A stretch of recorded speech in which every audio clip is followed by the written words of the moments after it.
Great, good evening. I'd like to call the North Aurora Village Board meeting for Monday, February 6th, 2023 to order. Please join me in a silent prayer and meditation.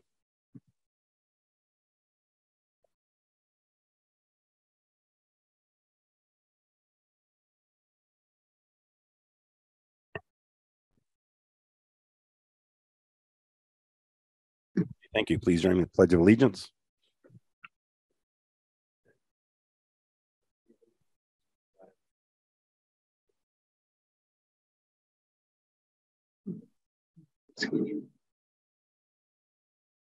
Interesting.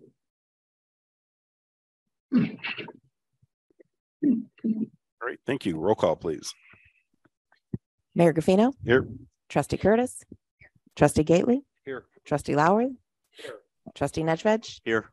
Trustee Salazar? Here. All right, thank you. Next on our agenda is a public hearing for National Pollutant Discharge Elimination System Program. John? Thank you, Mayor.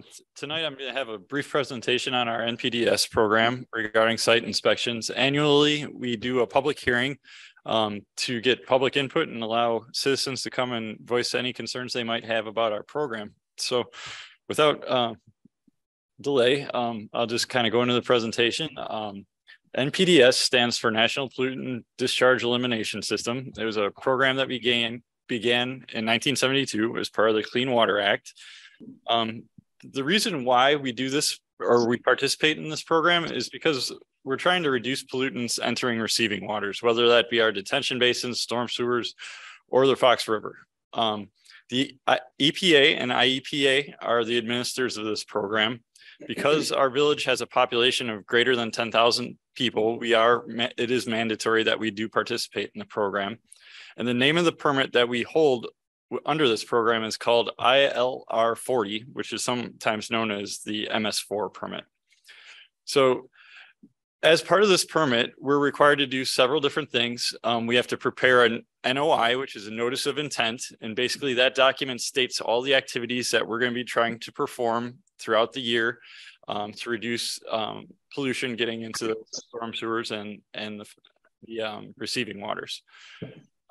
We are also required to produce a AFIR, which is an annual facilities inspection report of all the things that we have done each year. And we're required to comply with the best management practices outlined in our NOI. One of the best management practices as part of this permit that I'm going to focus on tonight is just the inspections that occur on active construction sites. So every construction site that you see out there where there's machines moving earth, there's an inspector who goes out and performs inspections on these construction sites to make sure that they're complying with the regulations within their permit. So these inspections are regularly performed either by staff, by a member of Kane DuPage Soil Water Conservation District, or our consulting engineers. And the qualifications that these people have to hold are either a professional engineer's license, a certified professional erosion sediment control specialist, or I think a construction site inspector is the other one. And these people that perform the inspections, they have to be knowledgeable of these soil erosion and sediment control practices. These inspections occur on any site that's over an acre. And even if there's construction sites that are smaller, the village staff will go around and just double check that all of the stormwater controls are in place. And then what the inspector generates at the end of his inspection is a stormwater report. And the documentation that this person would prepare kind of looks like this. This is shown at the top of a checklist. And you can see that the consultant performing the inspection is WBK.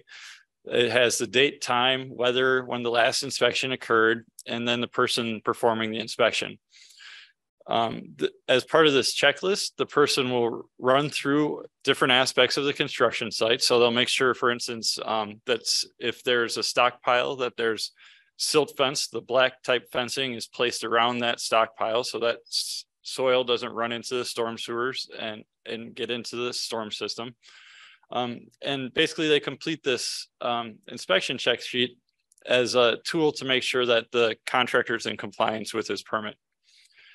So at the end of the inspection report, this particular consultant makes recommendations. So in this case, he said there's certain things that need to be completed, like repairing some silt fence, making some double row silt fence around stockpiles, and then installing filters along the north side of Mooseheart Road was one of the examples that he had also noted on his report.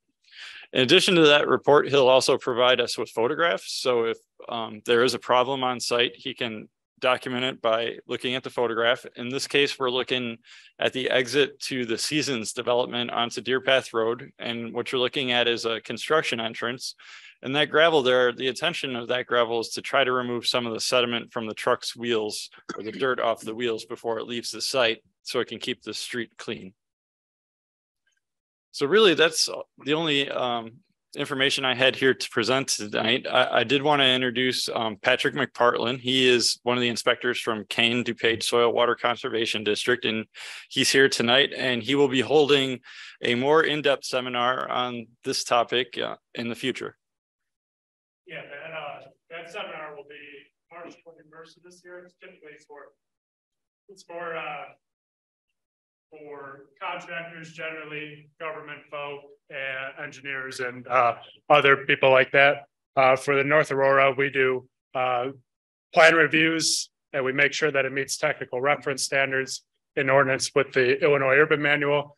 And then we go out to the field a lot of the times after those big rain events and make sure everything is in place and make corrective recommendations to North Aurora. And then from there, it's their permit, so they can choose what to do with that. So, thank you. Very good. All right, thanks, John. Okay, next item, audience comments. We have 3 signed up. When you come up, just state your name and address and speak in the microphone. Melissa LeJack, Jay. Hi, I'm Melissa LeJack. I live at 505 Turnberry Drive in North Aurora. I'm here because I'm asking to see if we can get some chickens. With the rising cost of eggs and the disastrous fires of chicken plants, I think it's time North Aurora allows its residents the option to own a few hens. The benefits of owning chickens, of course, is the eggs, along with pest control, natural composting, fertilizer, improvement of gardens, and also lessens the amount of waste from homes. Our surrounding towns and neighbors are allowed to have chickens. Why not North Aurora? I hope you guys take this into consideration, and thank you for your time. Thank you.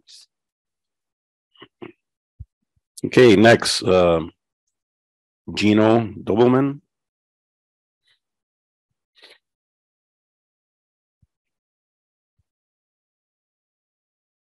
My name is Gino Dobelman, 1417 Fieldside Lane, North Aurora. I'm here to say, if we're going to get chickens, we're just going to stop. Milk's going up. Everything's going up. It's not as easy as people think. They're flocking birds. A minimum flock to produce productive eggs is 3 to 5. Second of all, they're free range fowl, birds. They can't just stay in a coop for 14 hours a day. They have to be outside to produce. What people don't realize, spring and summer, you're going to get eggs. Fall and winter, not as many. I'm opposed for it. Trust me. I mean, you want to see what it looks like? Drive through Aurora, Mokerville. Look at all the chicken coops there. It's a mess. They're noisy. They're stinky. I don't want them. It's going to cost you more to put a coop in, maintain it. Plus, what about the predators? Little dogs are going to get eaten. We already know coyotes go after kids. It's on the news, folks. Predators are going to come in the area. I don't want it. I'm against it. Thank you. All right. Thank you. All right. Jesse Rogers and Colleen Rogers. Cullen and Jessica. Sorry. Hi, we're separate. Oh, okay. My name is Jessica Rogers. I live at 608 West State Street. Thanks for hearing me out today. I'm here to talk about something that sounds really small if you've never had to rely on it, and that is bike racks. Since moving here a little under a year ago, I've really struggled to find bike racks all over North Aurora at doctor's offices, grocery stores, post offices, banks, you name it. Basically anywhere that isn't either the library or one of the parks. A perfect example of this is actually down at the intersection of Oak and Randall. Obviously, it's a very busy intersection. There's a lot of businesses there. And if you've only ever driven there, you might not know that there is not a single designated place to lock up a bike on that whole four corners. Another big issue that this has is with public transit, specifically with the PACE buses. I've yet to find a bus stop in North Aurora that has a designated bike rack alongside it. So if you need to use a bike to get to the bus, which a lot of people in the village do, but you don't need to bring your bike with you once you get on the bus, it poses a big problem. And then not to mention the buses only have 2 designated bike racks on there. So if you do have to bring it with you, you're taking a really big chance. I've actually reached out to the village on this already via email and was informed that I needed to contact the individual building owners, not the business owners themselves, to get racks put in. I have actually been actively pursuing this for about 8 months now, and frankly, I haven't gotten anywhere. Usually I get no response at all, and on occasion, I've even been met with outright animosity just for asking. So basically what I'm asking today is, what can we do about what is ultimately an accessibility issue for the village? Can the village put in racks on the public areas around the businesses or the bus stops? Can we provide any kind of incentive to the businesses to put them in themselves? But overall, I hope that you can see that the current procedure in place really needs to be revisited, hopefully with the village taking a more active role in it, since our community should serve everyone, not just those with a car. Thank you. Yep, thank you. Thank you. All right, Cullen, yours.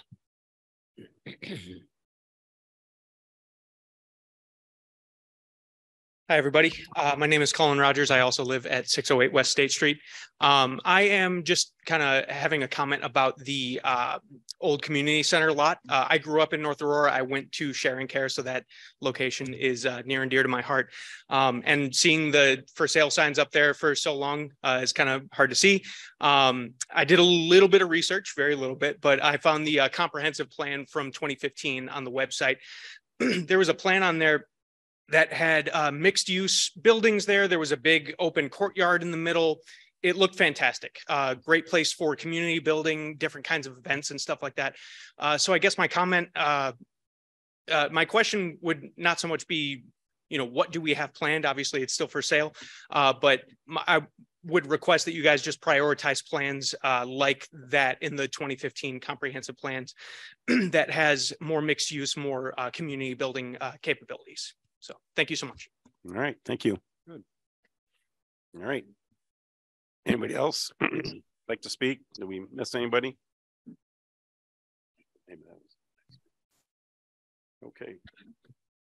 I'm just going to address the chicken issue. I know I brought it up last meeting because there's some conversation, and I believe it's still the same feeling as when I kind of pulled the board. Most of the majority of the trustees were in favor of just leaving the way the ordinance is written now. Is that still the same feeling, or? It's the way I feel. Yeah. Yes. Yes. No, but I'm outvoted, so. Okay. So, okay. Gonna move on to our consent agenda. Get a motion. Approve. Second. Question, please.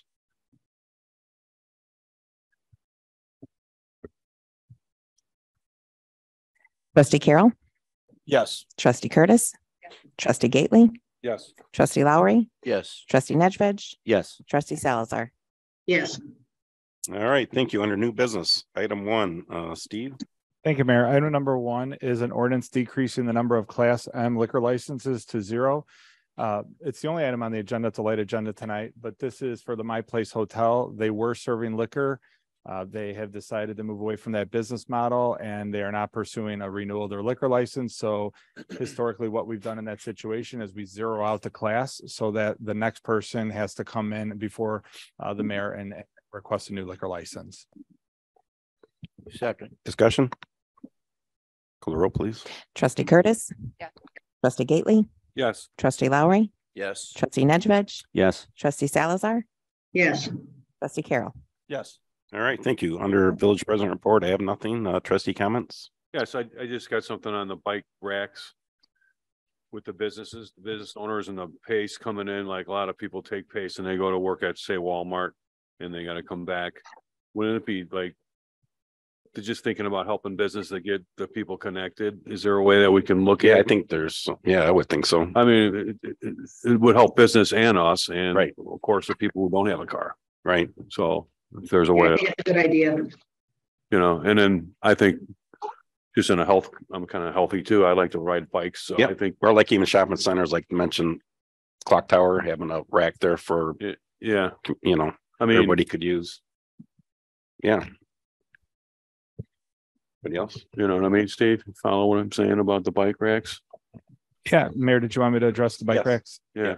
So internally, when we've been discussing, we've had some conversations about pedestrian connectivity and we talked about sidewalk gaps and bike trails and things like that. Not everything's in our control. Obviously, some of it's state right away, some of it are regional trails that aren't ours. But what we talked about is where are the actual gaps? Where are the things that we want to make safer for people to get to certain sections of town that have breaks in between a sidewalk or a bike path or somewhere to get them to a commercial area? We preliminarily identified a few areas in town, some of them out of our jurisdiction, but doesn't mean, like, as you and I have spoken, it doesn't mean that we can't reach out to those jurisdictions and ask. As part of that, what I would recommend is that we could also look at areas that are publicly owned by the village to see if there are bike racks already there, see if we can increase that. And then when we redo our strategic plan in the early part of next year, and we would always make that a goal and an objective of the village to come up with a program, whatnot, to enhance that. I'd be in favor of something like that. Well, we'll start internally and just look at those areas where we have, it's coming up on the agenda. For instance, in a few weeks is back to the pedestrian crossing at Dogwood and Randall. It's another place where we identified a place for people that need to cross. Maybe there's an area for bike racks over there. Very good. Yep. All right. Administrative report, No report tonight. Thank you. the permit reports. All right. Motion adjourned. So moved. All in favor, say aye. Aye. Aye. Thank you.